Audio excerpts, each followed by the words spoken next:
पहला थिमोथियस अध्याय 4 वचन 1। फर्स्ट थिमोथी चैप्टर 4 वर्स 1 लिखा है कि आत्मा स्पष्टता से कहता है कि आने वाले समयों में कितने लोग भरमाने वाली आत्माओं और दुष्ट आत्माओं की शिक्षाओं पर मन लगाकर विश्वास से बहक जाएंगे। अब जो भी परमेश्वर चाहते हैं कि उसके लोग उसकी कलीसिया जाने, ये सब मौजूद है इस पाक कलाम में, पवित्र बाइबल में।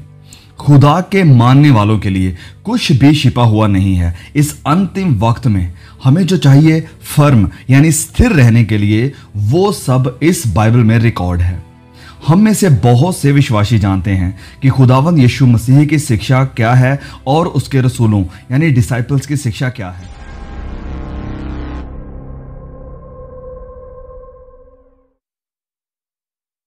जब हम पवित्र वचन से पढ़ते हैं उत्पत्ति अध्याय 3 को, तो यहां पर हम देखते हैं कि आदम हवा यानी औरत की तरफ उंगली उठाते हुए कह रहा है कि ये औरत जिसे तूने मुझे दिया था, इसने मुझे ये फल दिया खाने के लिए और इसकी वजह से मैंने ये गुनाह यानी ये पाप किया है। आप खुद जिम्मेदार हैं, रिस्पॉन्सिबल हैं अपने विश्वास के लिए और आपकी जिंदगी में चल रहे गुनाहों के लिए भी। आप पाप के लिए या गुनाह के लिए किसी दूसरे के ऊपर दोष नहीं लगा सकते हैं।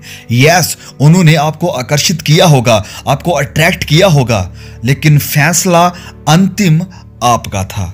मसीह में या आत्मिकता में या विश्वास में आगे ना बढ़ने के लिए आप बहाने नहीं बना सकते हैं।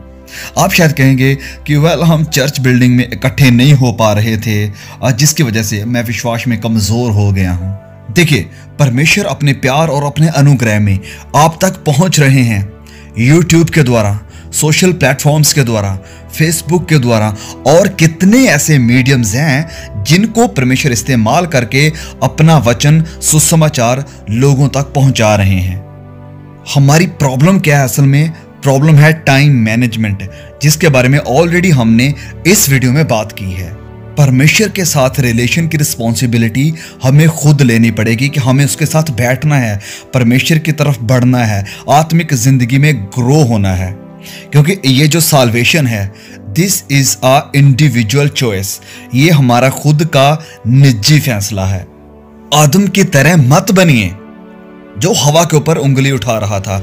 आदम को पता था परमेश्वर के इंस्ट्रक्शंस क्या हैं, आदम को पता था कि परमेश्वर की इच्छा क्या है, लेकिन फिर भी वह उस मना किए हुए फल को अपनी इच्छा से, अपने फैसले के तहत खा रहा था। और इस गुनाह को करने के बाद वह सारा दोष, सारा इल्जाम लगा रहा था हवा के ऊपर। अपने फैसलों के लिए, अपनी की हुई गलतियों के लिए और अपने डिसओबीडियंस के लिए दूसरों की तरफ उंगली करना बंद कीजिए, दूसरों के ऊपर इल्जाम लगाना बंद कीजिए। आपको खुद को रिस्पॉन्सिबल होने की जरूरत है, क्योंकि ये मसला है, ये मैटर है उद्धार का, आपकी नजात का, साल्वेशन का, सदा की जिंदगी का। और मैं यहां कहना चाहता हूं कि आपको इन सारे प्लेटफॉर्म्स की जरूरत भी नहीं है। आपके पास परमेश्वर का वचन है, उसे खोलिए, उसे पढ़िए, उसमें से देखिए कि पिता की मर्जी क्या है। अगर आप विश्वास में कमजोर हो रहे हैं, अगर आपका आत्मिक लेवल उस लेवल तक नहीं है जहां आप चाहते हैं, जहां परमेश्वर चाहते हैं होना चाहिए, अगर आप बैकस्लाइड हो रहे हैं, तो इसमें आपकी गलती है, इसमें भी आप खुद रिस्पॉन्सिबल हैं। प्रार्थना ना करना, ये भी आप ही का फैसला है। आप इसके लिए भी किसी दूसरे इंसान को दोषी नहीं ठहरा सकते हैं। अब सुनिए इस बात को, कैसे दूसरे लोग आपको रोक सकते हैं परमेश्वर के राज्य में या स्वर्ग में प्रवेश करने से। कैसे दूसरे लोग आपको रोक सकते हैं? सबसे पहले झूठी शिक्षाएं, फॉल्स डॉक्ट्रिन्स, जो कि आज इस समय में बहुत ही ज्यादा फैली हुई हैं, इंटरनेट के ऊपर भी और बहुत से चर्चों में भी। झूठी शिक्षाएं आज की क्रिश्चियनिटी का एक बहुत ही बड़ा इशू है, एक बहुत बड़ी कंसर्न है। हर उस इंसान को मत सुनिए, मत फॉलो कीजिए जो प्रभु यीशु के नाम से आता है। वचन कहता है कि परखें, हर एक आत्मा परमेश्वर की तरफ से नहीं है। बहुत से झूठे नबी, बहुत सी झूठी शिक्षाएं, बहुत से झूठे शिक्षक आज हमारे सामने खड़े हो चुके हैं।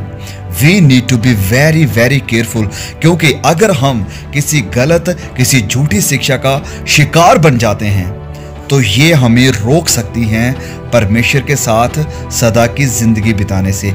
इसीलिए वचन हमसे कहता है कि हमें वो इंसान बनने की जरूरत है जो परख वाले हैं, जो सच्चाई को जानते हैं और सच्चाई के अलावा किसी दूसरे ट्रैक के ऊपर नहीं चलते हैं। इसके ऊपर कि कौन सी गलत शिक्षाएं हैं, कौन सी शैतानी शिक्षाएं या डॉक्ट्रिन्स हैं, हमने ये वीडियोस बनाए हुए हैं, प्लीज इन्हें चेकआउट जरूर करना। अब हाँ, कुछ डॉक्ट्रिन्स, कुछ शिक्षाएं, कुछ सिद्धांत ऐसे हैं जो कि पॉइंटलेस हैं और जिनके ऊपर मसीही एक दूसरे के साथ सहमत नहीं हैं, और कुछ एसेंशियल हैं, कुछ नॉन एसेंशियल हैं। ये सब क्या है, इसके बारे में हमने डिटेल में इस वीडियो में बात की है। प्लीज आप इस वीडियो को जरूर देखना अच्छी तरह से समझने के लिए। लेकिन फिर भी कुछ ऐसी भयानक शिक्षाएं हैं जो कि शैतान की तरफ से हैं, जो कि आपको विनाश की तरफ लेकर जा सकती हैं। इसलिए हमें इनसे कैसे बचना है, हमें इनसे कैसे सावधान रहना है। सबसे पहली बात कि हमें इसके बारे में पता होना चाहिए कि ये क्या है, और दूसरी बहुत ही जरूरी बात, हमें पवित्र वचन की नॉलेज होना बहुत जरूरी है। वचन में परमेश्वर कहते हैं कि मेरी प्रजा बिना ज्ञान के, बिना नॉलेज के नाश हो रही है। इसीलिए हम बार बार लगातार हर वीडियो में, तकरीबन हर वीडियो में जोर देते हैं कि प्लीज अपनी बाइबल को खुद पढ़िए, अपनी बाइबल को खुद उठाइए। आपको खुद पता होना चाहिए कि सच्चाई क्या है, हमारा उद्धार कैसे होता है, प्रभु यीशु कौन है। प्रभु यीशु के अलावा कोई और रास्ता नहीं है जो जिंदगी की तरफ लेकर जा सकता है। अगर हम खुद इन एसेंशियल बातों को जानते हैं तो फिर हमें किसी से भी डरने की जरूरत नहीं है कि कोई हमें गुमराह कर लेगा। फिर भी हमें अपनी नॉलेज के ऊपर डिपेंड नहीं रहना है। पवित्र आत्मा से मदद मांगिए कि प्रभु तू हमारी मदद कर कि हम सही ट्रैक के ऊपर, सही रास्ते के ऊपर और सही प्रचारकों को ही सुन सकें। हमें इस बात का एहसास होना बहुत जरूरी है कि हम उस जनरेशन में हैं, उस पीढ़ी में हैं जो कि बहुत बड़ी गुमराही में रह रहे हैं। इसलिए हमेशा परमेश्वर से अनुग्रह मांगिए कि पिता तू हमें संभालना, और परमेश्वर के वचन के साथ समय बिताएं, बाइबल को पढ़ें, बाइबल की सच्चाई को पढ़ें। और गुमराही के बारे में एक बात यह है कि अक्सर जो लोग गुमराही में होते हैं उन्हें पता भी नहीं होता है कि वह गुमराह हो रहे हैं। तो बचाइए अपने आप को, सावधान रहिए कि आप क्या सुनते हैं, किसके साथ संगति करते हैं और क्या देखते हैं। कौन सी चीज आपको प्रभावित कर रही है, कौन सी चीज आपके जिंदगी जीने के तरीके को बदल रही है। अपने आप को खुदा के साथ जोड़कर रखें, उसके वचनों के साथ जोड़कर रखें।